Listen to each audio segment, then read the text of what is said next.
Ghost of Tsushima, one of my favorite games ever, ran on the PlayStation 4. It looked great.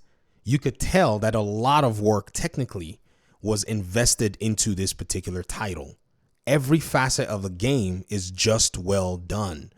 I enjoyed all of the time I spent playing this game. I beat it and I enjoyed it. Even when I tried to play it on the PS5, I was like, no, I really don't want to go back and see any, things that I may not have caught that were probably imperfections. I enjoy the impression that I still have of the game stamped on my mind. Now I know it sounds a little cheeky, but there's something I wanted to highlight in today's video. I want to go back and basically talk about a lot of what has come to roost in our conversations regarding gaming and seeing how Black Myth Wukong is under a lot of scrutiny. The gaming industry is changing. PlayStation is in a very precarious position, and so is Xbox. Seeing how a game like Black Myth Wukong did not show up on the platform, a lot of people are asking questions. PlayStation, being notorious for locking down exclusivity deals, had people questioning, did PlayStation find a way to make this game skip the Xbox? Nobody knows for sure. The developers are yet to actually dismiss this particular claim, but when you kind of think about it, it's not unfounded seeing PlayStation's past history in doing this. What I want to do today is I want to talk about what I think are some of the development challenges that the developers for Black Myth Wukong may be facing. And I'm going to reference a game like Gotham Knights. Believe it or not, this was a game that received a lot of criticism. It was released on Unreal Engine 4, not Unreal Engine 5. However, there's a lesson to be learned here, because when this game came out and had poor performance, I strongly criticized the Xbox Series X and the PS5 as being inadequate machines to have been, in a sense, set in a position where they were claiming to have all of this, capabilities. But when it came to actually running a, demanding game, they couldn't pull it off. Since then, I've learned a lot more about Unreal Engine because I was already in Unreal Engine pipeline, and it was easy to go ahead and capture some of the essence of what optimization is about. And then I realized that actually the problem is from poor planning from developers. I like developers. I'm a wannabe developer, so I don't want to disparage developers, but many times a lot of development cycles centering around hundreds and hundreds of people can miss the mark on a lot of things. And so I started looking and doing some more digging, and I learned about Unreal Engine's profiling system. This is where you take into account every single thing within every single frame of your game to be able to figure out what all is resource hungry, so that way you can adjust to make sure your game is performing very well. I'm sure many engines in the Sony pipeline have things like these as well, and you can go back and modify your code. By the way, this footage that you're watching is from a talk done by an Unreal Engine evangelist called Ari Arnbjornsen, who in an Unreal Engine Fest 2022 showed very, very, very interesting best practices over the course of 40 minutes on how you can go in and make tweaks to your code and how you can make all kinds of different interesting changes to give you the best performance. I mean, Epic Games makes Fortnite with this particular engine and the game runs fine.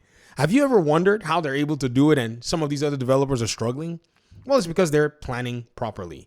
They're budgeting properly.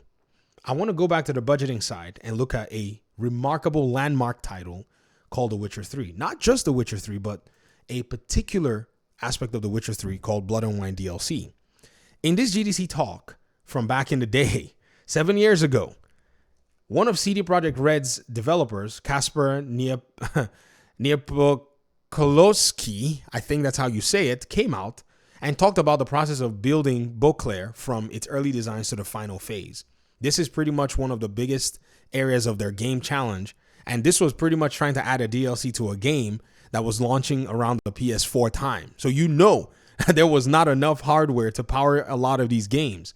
So what these people did in their development cycle was they budgeted how they were going to go about putting an entirely new DLC into the game and allocate memory and all kinds of CPU and even GPU or APU constraints into the game. You must watch this video if you care anything about game development. I can't speak too much on it because, again, it's a 54-minute video, but I can give you some highlights. In there, he talked about how they looked at their textures, their meshes, and they knew exactly before they even started making, any headway. They knew all of their budget that they needed to squeeze into every single aspect of the hardware available to them before they even started designing. I think this is what a lot of developers, in a sense, miss out on. Why? Because their process doesn't necessarily always seem to, in a sense, points to that aspect of the game. Because initially, when they're pitching their ideas and developing prototypes, those concerns are all back burner stuff. They just want to get their game greenlit. They want to get their ideas approved. And as they're making the game and making changes and doing testing, things start to change in a much more commercial sense. Because some ideas that they may have when they do user testing may not necessarily be the same that could be marketable, profitable, or salesworthy. So because of the commercial effort of these games, you can see how a lot of things are changing. And keep in mind, this is the Witcher developers talking about this from the perspective of DLC, knowing that The Witcher 3 ran and launched with a lot of challenges in terms of performance. So even they probably may have faced some of these different, troubles in their development cycles and development phases. And it wasn't until DLC time that they decided, we got to make sure that we budget on every single thing that we're going to do. In fact, they had numbers. They knew exactly what all they were needing in terms of, putting the game in place and in perspective, understanding exactly what all they could fit in before they even started. With this in mind, you can see how a game like Myth Wukong is facing challenges in terms of its own development because its devs may have been targeting for all kinds of other things. If the case is that optimization is their big problem.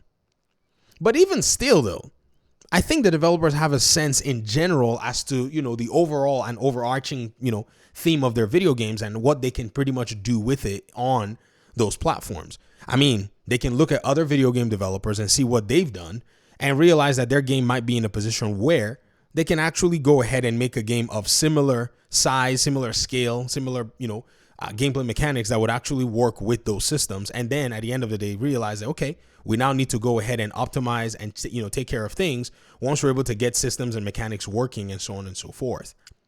But then I think the development approaches in terms of size, scale, and the way they execute, you can see the benefits from different studios, and you can tell that some studios have nailed it down. Think about, say, the studio under Sega that continues to release the Yakuza games. See how fast they launch them? You can already tell that they have a very tight scientific process that pretty much lets them know how long their game should be, what all they need to put in, and if they want to bring anything innovative in there, what kinds of pipelines they can actually implement to test them out. Look at From Software. They bring out a game almost every 2 years. I mean, you have to think about, all these other studios that are just individual studios that are able to churn out games much faster, what are they doing? So they're layering their process and pushing the envelope minimally, and at the same time, leveraging already established systems to be able to bring games to the market that will be profitable and keep them going. It's a very, very interesting thing how a studio can balance that. But you have to look at studios that have a lot of output with a lot of quality. There are not a lot of them. It's a very small number, but they're there. And when you look at their games, you can look at, say, From Software, they released Elden Ring. What was the next game they released? It was Armored Core. Armored Core did not work like Elden Ring. It was much more of a, kind of a locked system where, you go back to the base and you gear up and you update, you upgrade, and then you go back out there and, it's chapters. You can tell that the chapter by chapter system is actually, in my opinion, much more friendly for a lot of developers compared to, doing an open world that has that continuity in that sense.